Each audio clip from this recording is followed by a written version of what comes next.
यह घटना 27 फरवरी 2025 की रात लगभग 10:30 के आसपास की है। एक आदमी अपने ही किसी करीबी रिश्तेदार के घर पहुंचता है। जैसे ही दरवाजे पर दस्तक देता है, घर के अंदर से आवाज आती है, कौन है? वह धीरे से जवाब देता है, भैया मैं हूं। मैंने पिछले 2 दिनों से कुछ भी नहीं खाया, यहां तक कि एक बूंद पानी भी नहीं पिया है। क्या मुझे कुछ खाने और पीने के लिए पानी मिल सकता है? रिश्तेदार दरवाजा खोलकर देखता है और तुरंत ही उसकी हालत देखकर चिंता में पड़ जाता है। वह तुरंत कहता है, तू बिल्कुल भी परेशान मत हो, तुझे खाना भी मिलेगा और पानी भी। उसने जल्दी से खाने पीने की व्यवस्था की और साथ ही पुलिस को सूचना देने के लिए फोन उठा लिया। पुलिस स्टेशन में घंटी बजती है। अधिकारी फोन उठाते हैं। रिश्तेदार कहता है, जिस आदमी को आप पिछले करीब 7 घंटों से ढूंढ रहे हैं, वह अभी थोड़ी देर पहले मेरे घर पर आया था, खाने और पानी की मांग कर रहा था। यह सुनते ही पुलिस तुरंत हरकत में आ जाती है। लगभग 500 पुलिसकर्मी, 400 से ज्यादा गांव के लोग, खोजी कुत्ते और ड्रोन कैमरे सभी उस व्यक्ति को पकड़ने के लिए सक्रिय हो जाते हैं। पुलिस को पूरा यकीन था कि वह व्यक्ति अपने गांव के आसपास के किसी खेत में या झाड़ियों के पीछे छिपा हो सकता है। फिर पुलिस पूरे गांव में, खेतों में, जहां धान के लहलहाते खेत थे, जहां ऊंचे ऊंचे पेड़ों की छांव थी, वहां तलाश शुरू कर देती है। खोजी कुत्तों की मदद से आखिरकार पुलिस उस व्यक्ति तक पहुंच ही जाती है जिसे वे पिछले कई घंटों से ढूंढ रहे थे। यह वही व्यक्ति था जिसके पकड़े जाने का इंतजार पूरा महाराष्ट्र, बल्कि पूरे देश के लोग कर रहे थे। हर कोई चाहता था कि इस अपराधी को जल्द से जल्द पकड़ा जाए और कड़ी से कड़ी सजा दी जाए। यह कहानी उसी दरिंदे की है जिसने पहले तो एक लड़की को अपनी बहन कहकर संबोधित किया और फिर उसी के साथ वहशियाना हरकत कर डाली थी। आदाब, नमस्कार, सत श्री अकाल। आज मैं आपको जो सच्ची घटना सुनाने जा रहा हूं वह महाराष्ट्र राज्य की है। महाराष्ट्र के पुणे जिले में स्थित स्वारगेट पुलिस थाना क्षेत्र में यह घटना घटी थी। घटना 25 फरवरी 2025 की सुबह करीब 9 बजे की है। एक लड़की, जिसे किसी अखबार ने मेडिकल छात्रा बताया, तो किसी रिपोर्ट में लिखा गया कि वह घरेलू नौकरानी थी, लेकिन मीडिया रिपोर्ट्स की माने तो वह एक मेडिकल छात्रा थी। वह सुबह लगभग 9 बजे स्वारगेट थाने में पहुंचती है। उसके चेहरे पर डर, आंखों में आंसू और अंदर तक हिला देने वाला दर्द था। वह कांपते हुए कहती है, साहब मैं आज सुबह बस का इंतजार कर रही थी, तभी मेरे साथ बहुत गलत हुआ। लड़की ने बताया कि वह सुबह लगभग 5:45 पर अपने घर जाने के लिए बस का इंतजार कर रही थी। तभी एक व्यक्ति उसके पास आया और पूछा, दीदी आप कहां जा रही हैं? लड़की ने जवाब दिया, मुझे सतारा जिले के फलटन गांव जाना है। यह सुनते ही उस व्यक्ति ने उसे भरोसा दिलाया, अरे दीदी बिल्कुल चिंता मत करो, मैं बस कंडक्टर हूं, मेरा काम है यात्रियों को सही बस तक पहुंचाना। आप मेरे साथ चलिए, मैं आपको आपकी बस तक ले चलता हूं। उसका आत्मविश्वास, बोलने का तरीका और मददगार रवैया ऐसा था कि लड़की को किसी तरह का शक नहीं हुआ। वह उसके साथ चल पड़ी। स्वारगेट बस स्टॉप पर पहुंचते ही उसने एक बस की ओर इशारा किया जिस पर शिवहर लिखा था। बस अंदर से पूरी तरह अंधेरे में थी। लड़की ने झिझकते हुए पूछा, यह बस तो सुनसान लग रही है, ऐसा लग रहा है जैसे यह कहीं जाने वाली ही नहीं है। तभी उस व्यक्ति ने कहा, दीदी अंदर जाइए, देखिए यात्री आराम कर रहे हैं, बस कुछ ही देर में चलने वाली है। लड़की जैसे ही अंदर गई, अचानक बस के दरवाजे बंद हो गए। अब वही व्यक्ति जो उसे बहन कह रहा था, अचानक अपना असली रंग दिखाने लगा। वह लड़की को गलत तरीके से छूने लगा। लड़की ने विरोध किया तो उसने उसे बेरहमी से पीटना शुरू कर दिया। बस के अंदर ऐसी चल रहा था, खिड़कियां बंद थीं, बाहर किसी को भी अंदर की आवाज नहीं सुनाई दे सकती थी, कोई हलचल भी नहीं हो रही थी।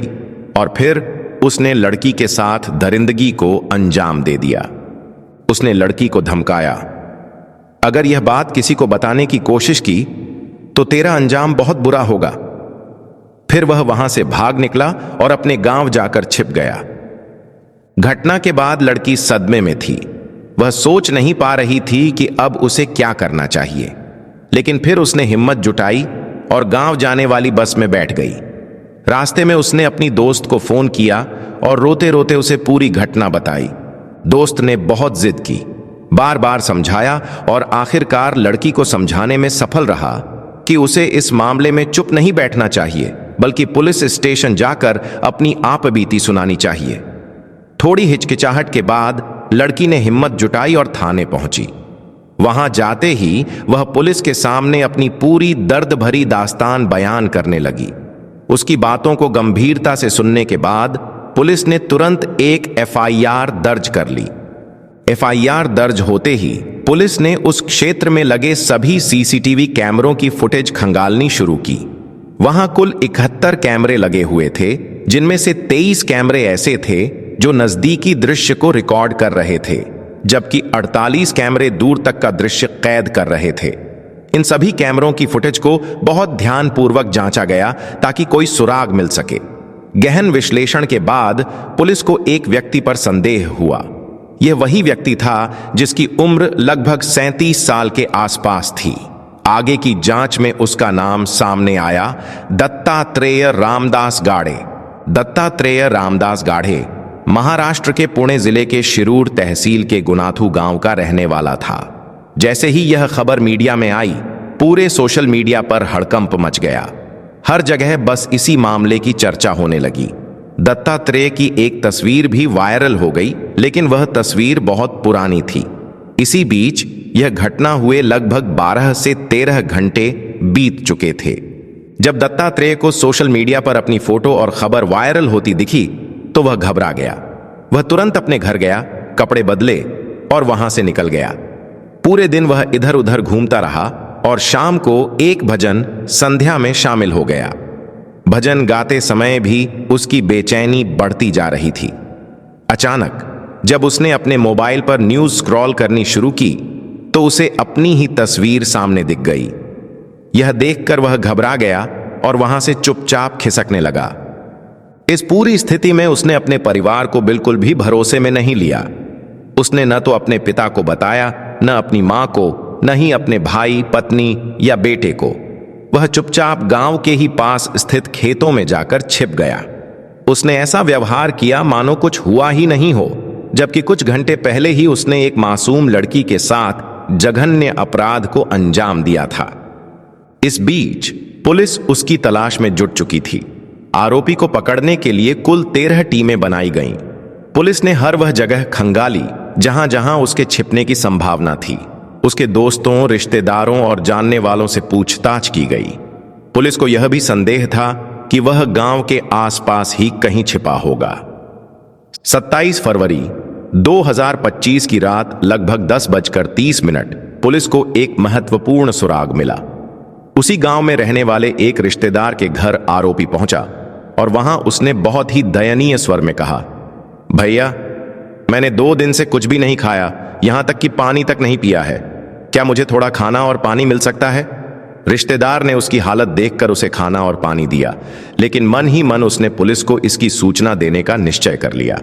रिश्तेदार ने तुरंत पुलिस को फोन कर दिया और सूचना दी कि वह व्यक्ति, जिसे पुलिस पिछले कई घंटों से तलाश कर रही है, इस समय उसके घर पर मौजूद है।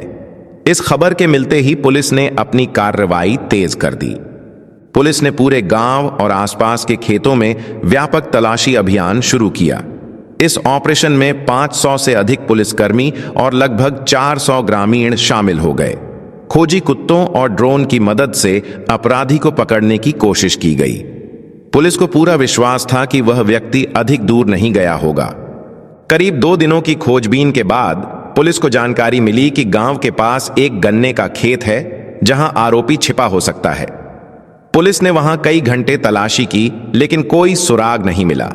फिर पुलिस को अंदेशा हुआ कि पास ही के धान के खेत में उसकी मौजूदगी हो सकती है। खोजी कुत्तों की मदद से आखिरकार पुलिस आरोपी तक पहुंच गई और उसे पकड़ लिया। रात के लगभग 3 बजे आरोपी गिरफ्तार कर लिया गया। 28 फरवरी की सुबह लगभग 3 बजे उसे ससून जनरल अस्पताल ले जाया गया, जहां उसका मेडिकल परीक्षण हुआ। इसके बाद उसे कोर्ट में पेश किया गया। कोर्ट में पेशी के बाद पुलिस ने एक प्रेस कॉन्फ्रेंस आयोजित कर इस गिरफ्तारी की जानकारी दी। इसमें बताया गया कि आरोपी के खिलाफ फास्ट ट्रैक कोर्ट में मुकदमा चलाया जाएगा ताकि उसे जल्द से जल्द सजा दिलाई जा सके। जब पुलिस गांव पहुंची और वहां के लोगों से पूछताछ की तो उन्हें आरोपी के भाई के बारे में पता चला। पुलिस ने जब उसके भाई को हिरासत में लिया और उससे नाम पूछा तो उसने अपना नाम कुछ और बताया। पुलिस को इस पर संदेह हुआ और उन्होंने कहा, तुम हमें बेवकूफ बनाने की कोशिश कर रहे हो, तुम्हारा असली नाम दत्तात्रेय रामदास गाड़े है। इस पर उसने जवाब दिया, साहब आप गलत समझ रहे हैं, मैं उसका भाई हूं, हमारी शक्लें बहुत मिलती जुलती हैं, इसलिए आपको भ्रम हो रहा है। पुलिस को यह अजीब लगा कि दोनों भाइयों की शक्लें इतनी समान कैसे हो सकती हैं। पुलिस ने आगे जांच की तो पता चला कि आरोपी के खिलाफ पहले से ही 6 आपराधिक मामले दर्ज हैं। इनमें चोरी, लूट, डकैती और अन्य अपराध शामिल थे। एक मामला 2019 का था, जब आरोपी ने एक बुजुर्ग महिला के गहने लूट लिए थे। महिला उसकी टैक्सी में बैठी थी और उसने गहने पहने हुए थे। गहनों को देखकर आरोपी की नीयत बिगड़ गई और उसने महिला को चाकू दिखाकर धमकाया कि अगर उसने गहने नहीं दिए तो वह उसकी जान ले लेगा। महिला ने डर के कारण अपने गहने आरोपी को दे दिए और किसी तरह जान बचाकर थाने पहुंची। पुलिस ने इस मामले को गंभीरता से लिया और महिला के गहने बरामद कर आरोपी को गिरफ्तार किया था। लेकिन ऐसे कई मामले थे जो सामने नहीं आ पाए थे। अब पुलिस उसे रिमांड पर लेकर यह पता लगाने की कोशिश कर रही थी कि कहीं उसने पहले भी इस तरह के और अपराध तो नहीं किए। पुलिस की प्राथमिकता अब यह थी कि इस केस को फास्ट ट्रैक कोर्ट में ले जाया जाए और आरोपी को सख्त से सख्त सजा दिलाई जाए। इस पूरी घटना को बताने का उद्देश्य किसी को डराना या किसी की भावनाओं को ठेस पहुंचाना नहीं है, बल्कि सभी को सतर्क और जागरूक करना है। इस तरह की घटनाओं से बचने के लिए सतर्क रहना बेहद जरूरी है। आप सभी से निवेदन है कि सतर्क रहें, सुरक्षित रहें। जय हिंद, जय भारत।